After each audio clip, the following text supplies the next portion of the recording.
Pergunta do consulente José Epifânio. Ele diz aqui: o que o pastor pode falar sobre essa igreja que foi fundada no bairro Gonzaga, aqui em Santos, com o nome de Igreja Evangélica de Santos? Embora o título Igreja Evangélica de Santos, que supõe-se tratar-se de uma igreja evangélica, na verdade é uma seita que se considera a única igreja verdadeira quando se estabelece em determinada cidade do país. Então, segundo a posição doutrinária desse grupo, numa localidade, numa cidade, só pode haver uma pessoa que represente a Igreja de Cristo. De modo que colocar Igreja Evangélica de Santos vem anular todas as demais igrejas evangélicas existentes na cidade, porque agora só tem uma que representa realmente a Igreja de Cristo na cidade de Santos.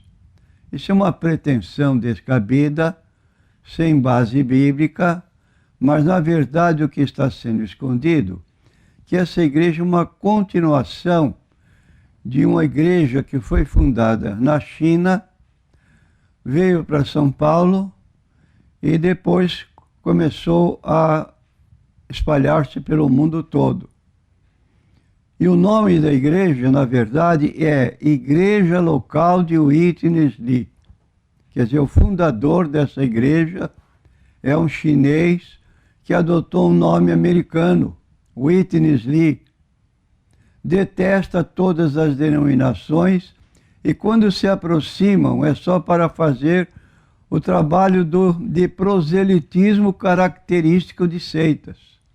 Não falam aos descrentes, mas visitam todas as igrejas evangélicas quando o dirigente lhes dá liberdade. Há um livro publicado com o título Estudo da Vida do Apocalipse, versão Restauração, na página 107, onde diz o seguinte: onde podemos ler a blasfêmia contra as igrejas evangélicas, visto que a mãe das prostitutas é a igreja apóstata. As prostitutas, suas filhas, devem ser todas as diferentes facções e grupos no cristianismo que mantêm, até certo ponto, o ensinamento, as práticas e as tradições da igreja romana apóstata, referindo-se à igreja católica, e as filhas da igreja católica são as igrejas evangélicas. Então, dizem, as práticas e as tradições da igreja romana apóstata, a pura vida da igreja não possui nenhum mal transmitido da igreja apóstata. É um autoelogio, como quem diz, só nós somos doutrinariamente corretos. Todas as demais igrejas evangélicas trazem ensinos da própria igreja católica. Com essa igreja local de Witness Lee, então, é o que nós vemos de que ele, quando não são acusados pela sua forma de comunicação, e com essas acusações e ensinos estranhos fora da Bíblia, eles não concordam, revoltam-se contra as igrejas que têm a coragem de fazer ciente a todos os erros doutrinários, acusando que tais pessoas estão sujeitos sob a possessão demoníaca, pois escreve assintosamente, escute só, meu prezado irmão, não seja envolvido, mas alerte a sua igreja, diz o seguinte, esse grupo de pessoas, não importa se você é ou não religioso, pois desde que você persiga a igreja, ou seja, a parte dessa igreja, essa igreja que diz Igreja Evangélica de Santos, que não tem nada de evangélica, então diz para os membros de outras igrejas, você é parte do dragão, ou pelo menos um com ele. Ora, qualquer pessoa que estuda o Apocalipse sabe que dragão é uma figura do diabo. É o próprio diabo. Então os cristãos de hoje precisam ser cuidadosos. O que eu estou mencionando aqui está no livro Estudo da Vida de Apocalipse, volume 2, página 393. E mais, o campo de atividade dos líderes da igreja local são as igrejas evangélicas de qualquer denominação. Agora estão fazendo a confissão de que eles não trabalham com pessoas que não sejam crentes. O campo de atividade desse grupo são as igrejas evangélicas de qualquer denominação. Os chamados convertidos, entre aspas, que são os membros das igrejas evangélicas, eles, na verdade, não têm nada de cristão, porque eles colocam os chamados convertidos como quem diz, faz de conta que é convertido, mas não é. E eles estão fazendo um juízo temerário contra as outras igrejas, depois querem vir e entrar em nossas igrejas, ter oportunidade de falar e estabelecer contato com eles como se fosse igreja. Nós já recebemos pessoas desse grupo aqui, vieram, distribuíram folhetos. A editora deles chama-se Árvore da Vida. Tivemos a oportunidade de conversar com nossos irmãos a respeito. Então, qualquer contato com um membro dessa igreja está sujeito a ser enganado. Próxima pergunta do ouvinte Márcio, de Vicente de Carvalho, bairro Paicará. Ele diz aqui inicialmente que não pertence à Igreja Universal, ele pertence a uma outra igreja evangélica. Mas ele fala aqui que é Universal e o seu líder maior, o bispo Edir Macedo, estarão inaugurando agora esse templo aí muito comentado na mídia em São Paulo, o Templo de Salomão. Então a pergunta do consulente ao pastor, ele quer saber se todas as igrejas estão de acordo. Eu não posso saber responder por todos. Agora, eu faço uma comparação, me permita a comparação, com os jogos do Campeonato Mundial de Futebol, quando o governo federal, conhecido por todos, gastou milhões de dólares para a construção de vários estádios de futebol em todo o Brasil. Monumentos, verdadeiros monumentos. Quando o nosso país está com falta de hospitais, médicos capacitados, chegando ao cúmulo, pela primeira vez na história, me parece assim, de importar médicos estrangeiros. Então a pobreza é total por parte dos brasileiros que não têm onde morar, conforme nós estamos vendo através da televisão, sendo desalojados de terrenos que eles invadem para poder construir lá seu chalezinho, para pelo menos ter onde morar com a família. E quem não protesta contra esse esbanjamento?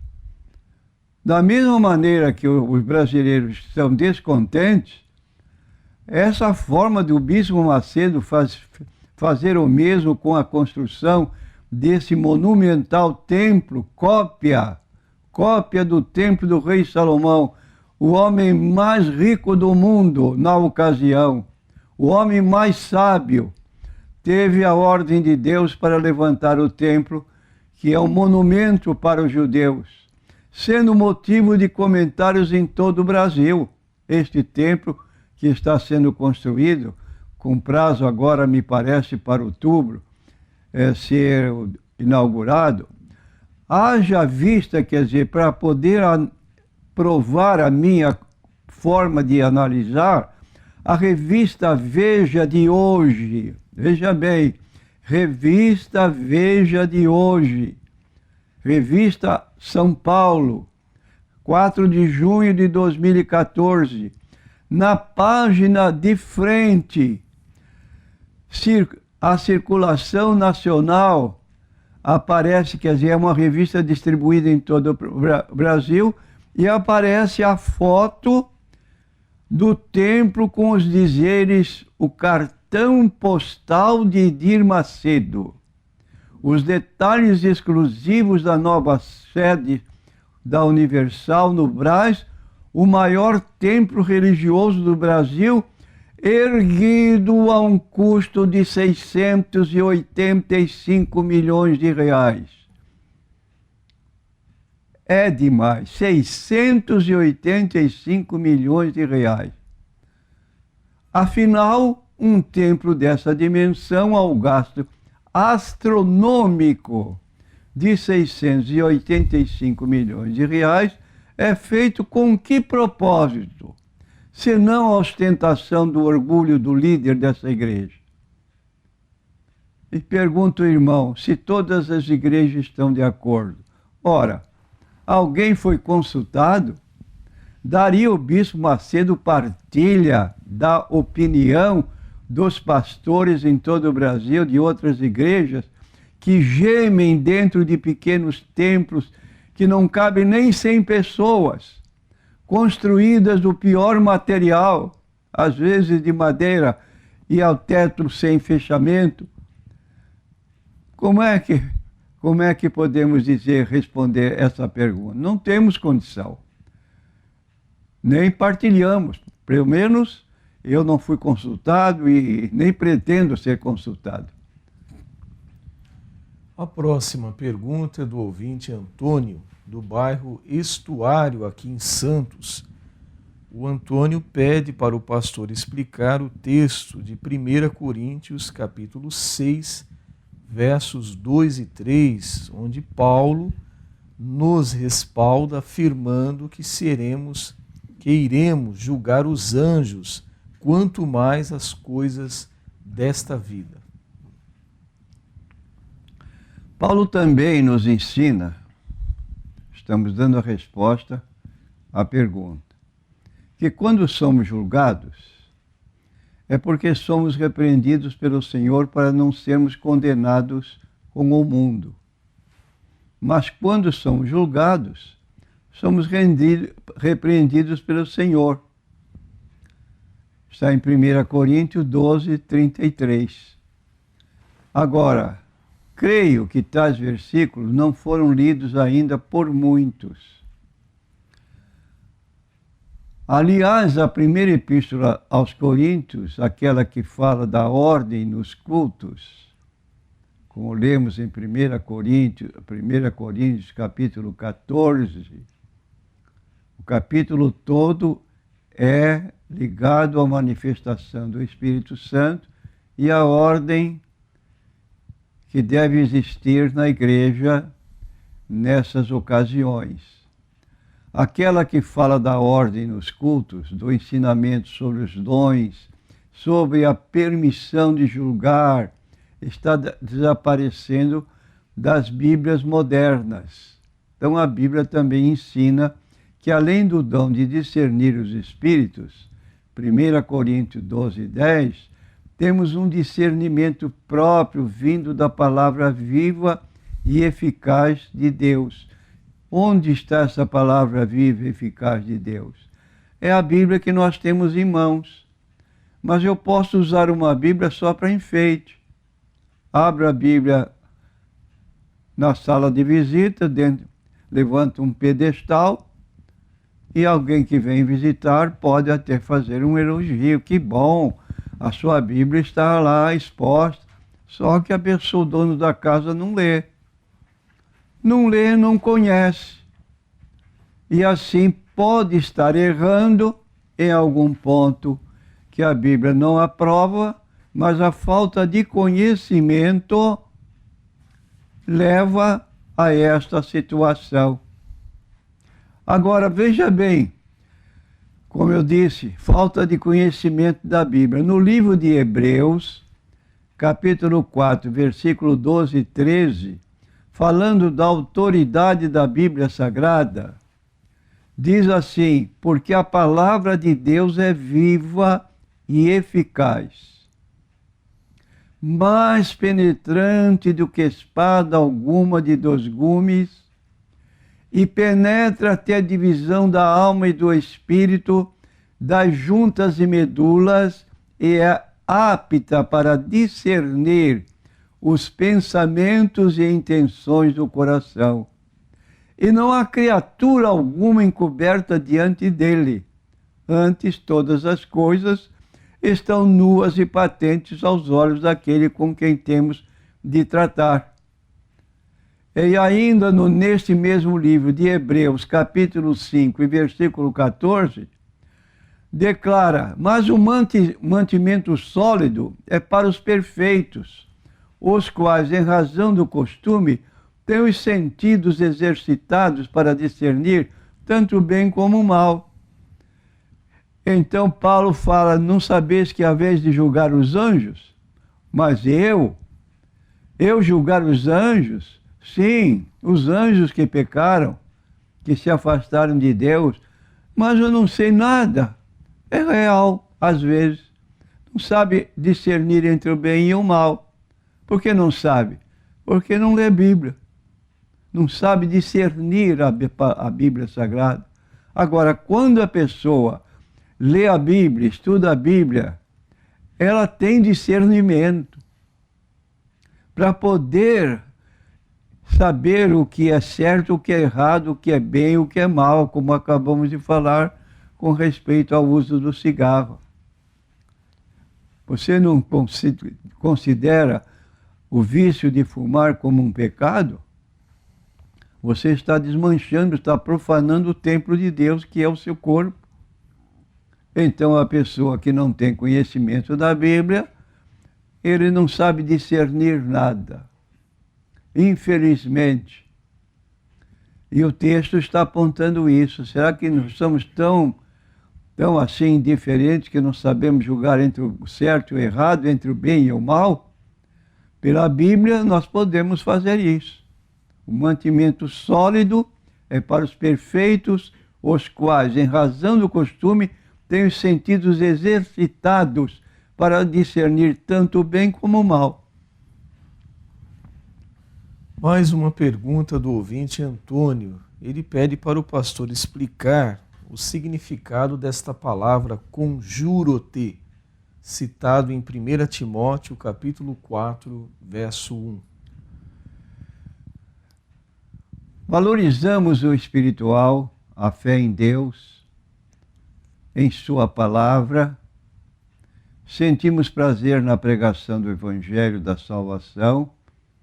É o que nós encontramos nesse texto, 2 Timóteo 4, 1 a 4.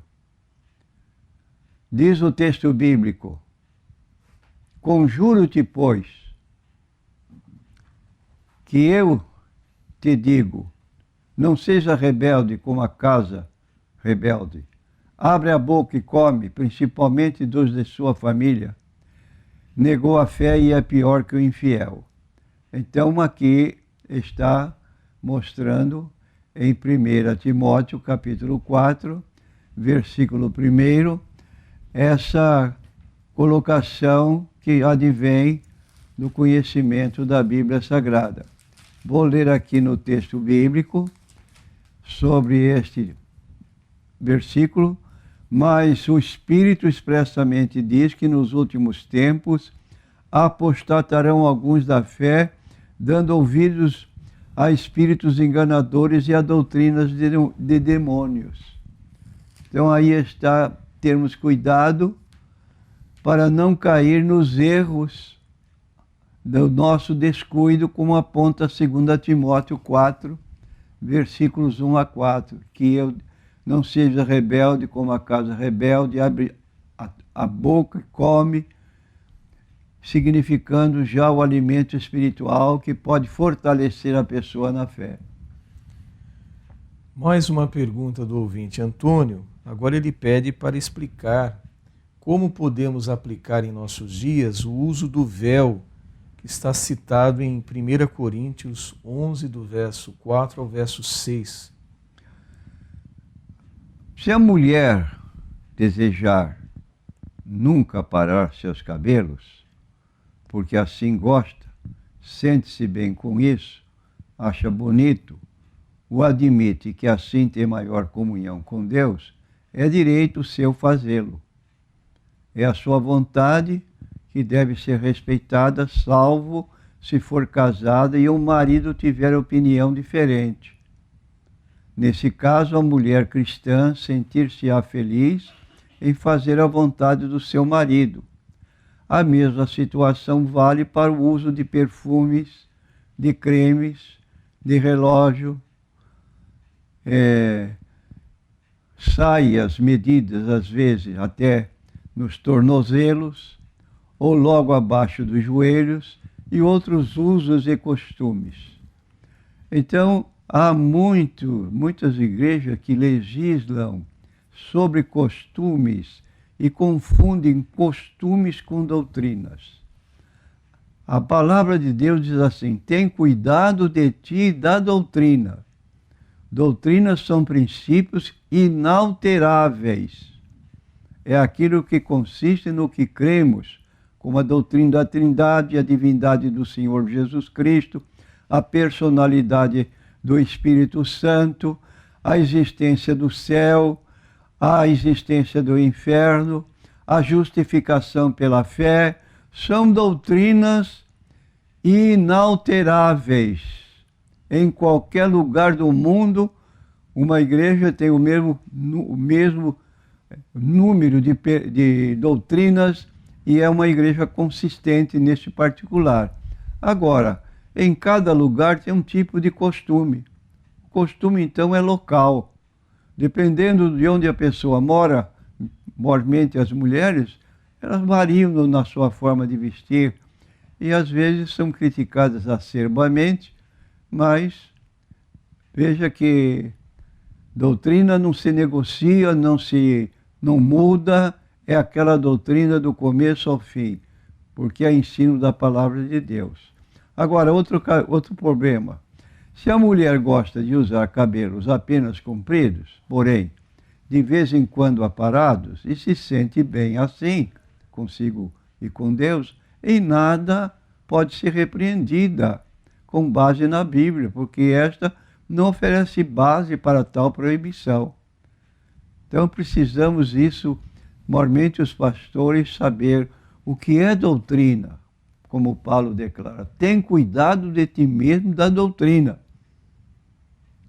E quanto aos costumes, é uma questão pessoal dentro de uma ordem ética. Como diz o apóstolo Paulo, guarda o teu pé quando entrares na casa de Deus. De que modo você anda?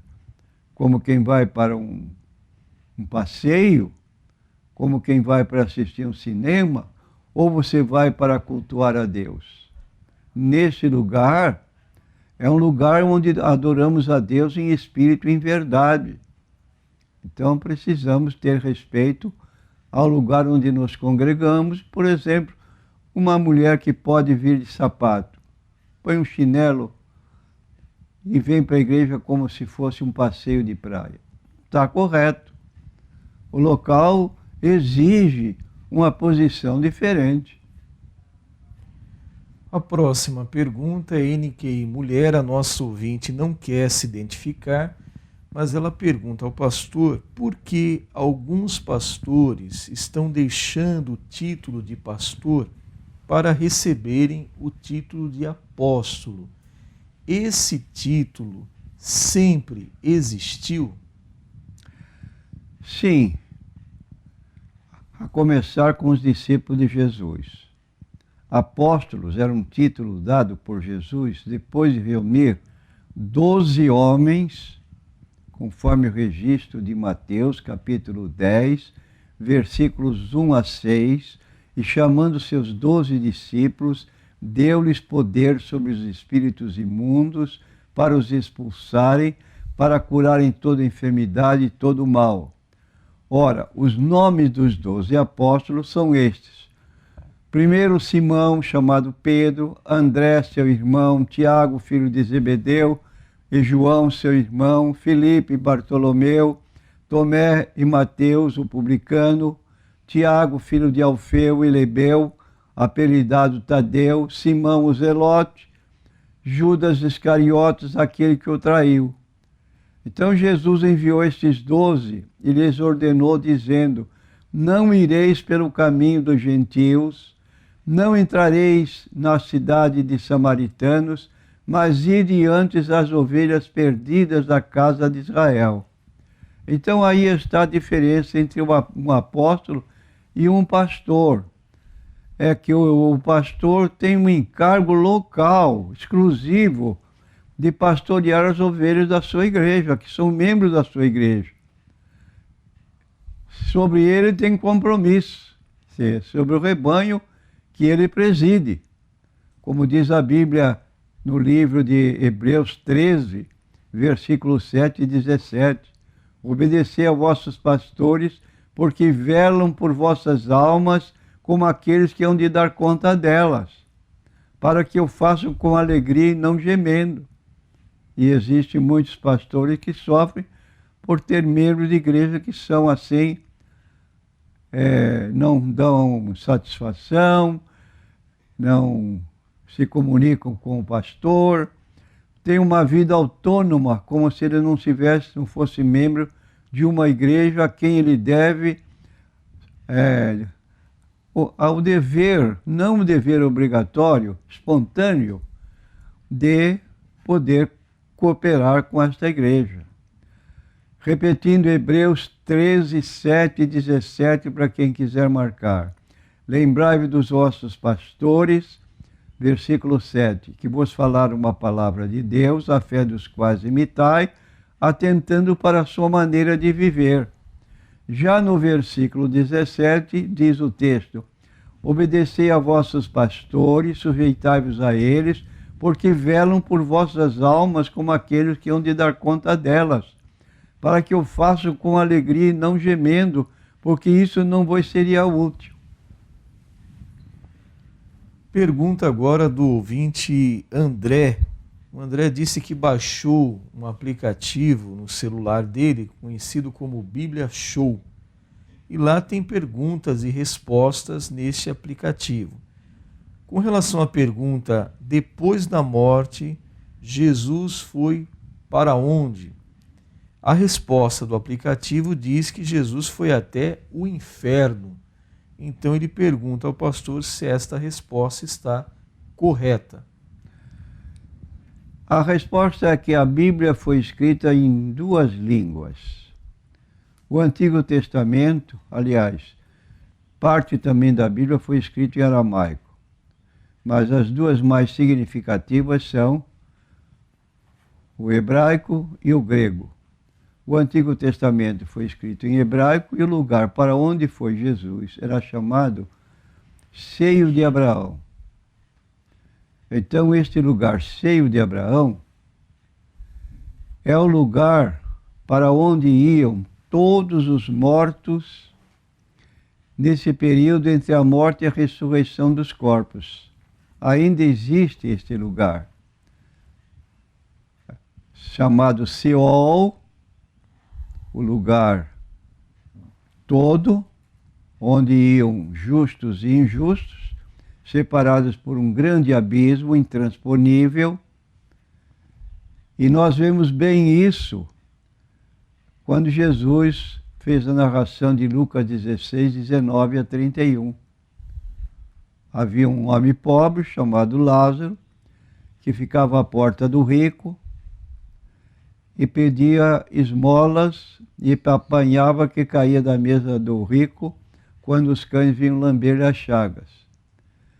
E, posteriormente, o rico, que era um rico que era muito seguro do seu dinheiro. Diz o texto que morreu esse pobre chamado Lázaro e foi conduzido pelos anjos para o seio de Abraão. Era um lugar do Seol, repetindo, Seol abrange os 2 lados, tanto o céu, tanto o lugar de descanso consciente, como também o lugar de tormento consciente, separado por um grande abismo.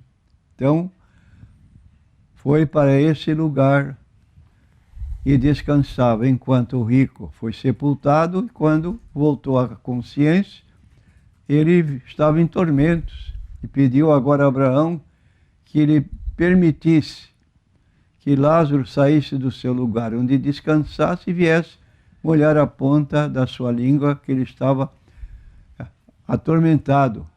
E a resposta foi negativa. Então aí está essa colocação. No caso de Jesus, especificamente, está escrito em Atos 2:27, que sua alma não foi retida no Hades, nem o seu corpo viu a corrupção na sepultura. Então está dizendo que a alma de Jesus não ficou retida no Hades. Teve 3 dias no Hades. Durante esses 3 dias ele foi ao lugar chamado